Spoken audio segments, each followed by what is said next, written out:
पिछले वीडियो में हमने सीखा था कि स्क्वायर योग क्या होता है। इसे कुंडली में किस प्रकार से हम देख सकते हैं और जीवन पर इसका क्या क्या प्रभाव हमें देखने को मिलता है। और मैंने आपसे ये भी वादा किया था कि नेक्स्ट वीडियो में हम कुछ प्रैक्टिकल उदाहरणों के साथ में कुछ प्रसिद्ध व्यक्तियों की कुंडलियों के द्वारा समझने का प्रयास करेंगे।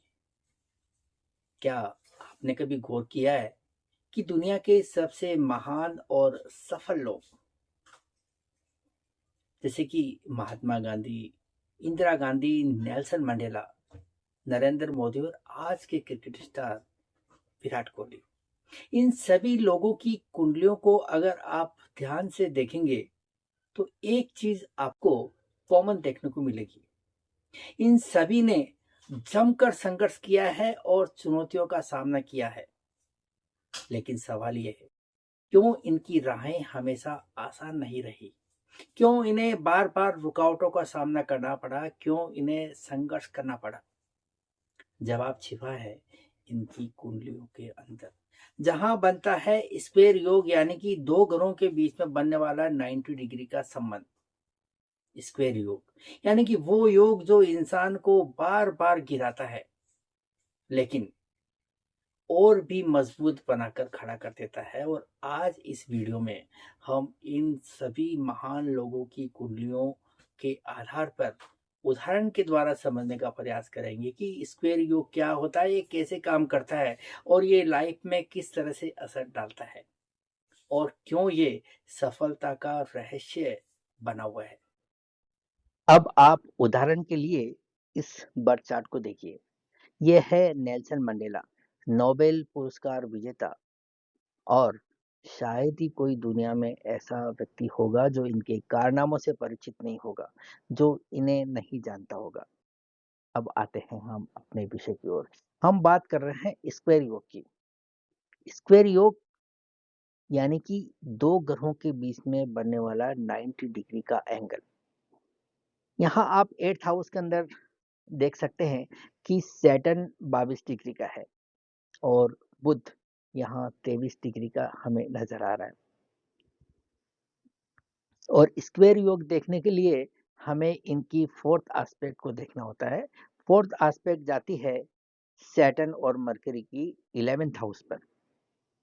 तो 11th हाउस में अगर कोई ग्रह है तो हमें उसकी डिग्री मैच करनी होती है। यहाँ पर 11th हाउस के अंदर चंद्रमा 27 डिग्री का हमें नजर आ रहा है।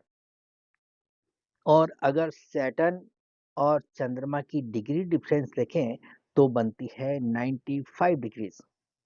और जैसा कि मैंने आपको बताया था कि दो ग्रहों के बीच में अगर 90 डिग्री का डिफरेंस हो, 90 डिग्री का एंगल बनता हो तो उसे हम स्क्वायर योग कहेंगे। परंतु यहाँ हमें दिख रहा है 95 डिग्री का, यानी कि 90 से 5 डिग्री ज्यादा।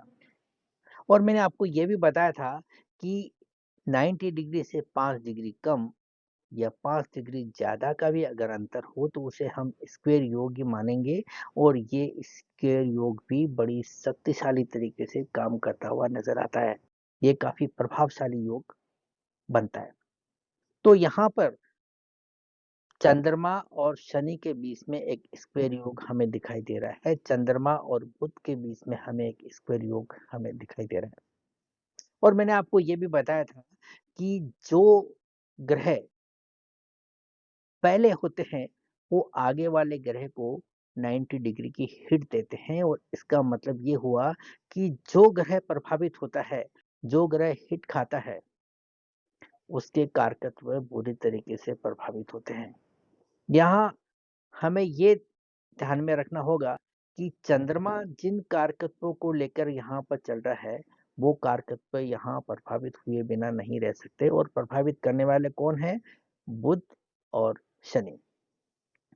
स्क्वायर योग के बारे में मैंने आपको पिछले वीडियो में काफी डिटेल के साथ में समझाया था कि ये व्यक्ति को संघर्ष करवाता है, ये व्यक्ति को मेहनत ज्यादा करवाता है, ये व्यक्ति को चैलेंजेस पे चैलेंजेस देता है। ये योग व्यक्ति को विपरीत परिस्थितियों में काम करने के लिए मजबूर करता है। और इतनी मेहनत करने के बावजूद, अथक प्रयत्न करने के बावजूद भी समय पे व्यक्ति को रिजल्ट नहीं मिल पाते। और अगर इनकी हम बात करें तो इन्होंने 27 साल तक जेल में रहने के बावजूद अपने हौसले को कभी कम नहीं होने दिया।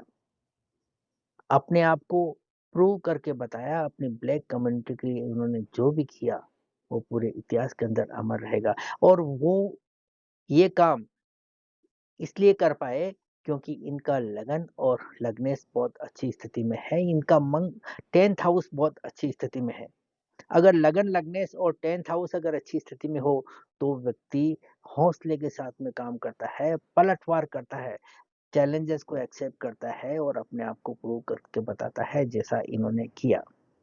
अगर इनकी जगह किसी दूसरे व्यक्ति की एक कुंडली होती और वो कुंडली अगर कमजोर होती, इनका लगन लगने से अगर कमजोर होता, 10th हाउस कमजोर होता, तो कोई भी व्यक्ति ऐसी स्थिति के अंदर घुटने टेक सकता था। वो संघर्ष नहीं कर पाता था, चैलेंजेस को एक्सेप्ट नहीं कर पाता था।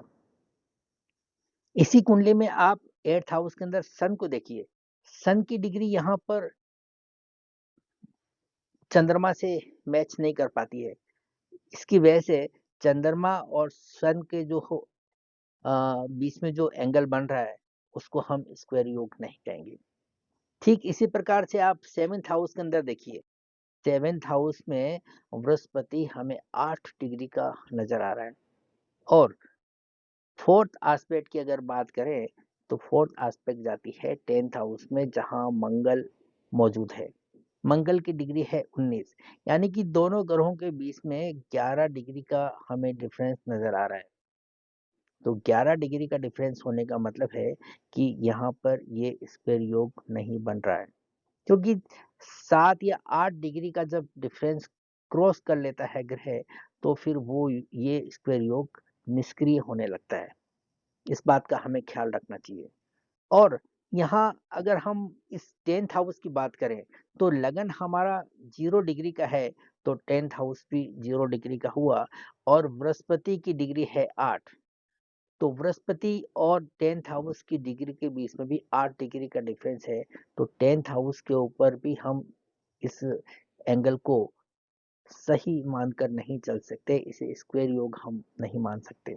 तो इस प्रकार से आप दो ग्रहों के बीच में या दो भावों के बीच में बनने वाले स्क्वायर योग को समझ सकते हैं। तो ये था स्क्वायर योग को लेकर एक मेरा छोटा सा विश्लेषण, जिसमें हमने इस योग के बारे में हर तरह के पहलुओं को समझने का प्रयास किया कि ये स्क्वायर योग होता क्या है, किस प्रकार से हम इसे कुंडली में पढ़ सकते हैं, किस प्रकार से इसका एनालिसिस कर कर हम कुंडली का आकलन कर सकते हैं।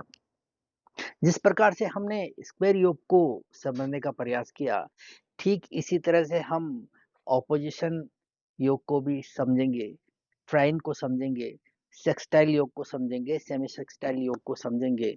और भी जो इस प्रकार डिग्री आधारित जो योग है उनको डिटेल के साथ में हम समझने का प्रयास करेंगे। तो ये सीरीज काफी लंबी जाएगी, तो बने रहिए।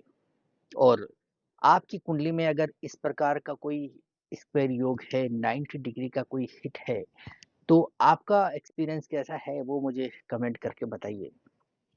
और आपके जो भी प्रश्न हैं वो मुझे कमेंट सेक्शन में लिख कर भेजिए। आपके सभी प्रश्नों का जवाब देने के लिए मैं एक क्वेश्चन आंसर सेशन लेकर आऊँगा, जिसमें सभी के जवाब आपको मिलते रहेंगे टाइम टू टाइम।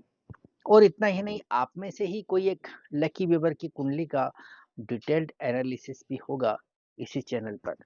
तो देर मत कीजिए, कमेंट करके अपनी समस्याएं बताइए और साथ ही साथ अपनी बर्थ डिटेल लिखना मत भूलिए, क्योंकि हो सकता है अगले वीडियो में आप लकी विनर हो और आपकी कुंडली का एक फ्री डिटेल्ड एनालिसिस हो सकता है। और अगर आप में से कोई भी किसी भी समस्या पर मुझसे कोई 1-to-1 कंसल्टेंसी लेना चाहे या मुझसे ज्योतिष सीखना चाहे तो आप मुझे कॉल कर सकते हैं। मेरे नंबर आपको डिस्क्रिप्शन बॉक्स में मिल जाएंगे। तो आज के लिए इतना ही। मिलते हैं अगली वीडियो में और किसी नई जानकारी के साथ में। Thank you.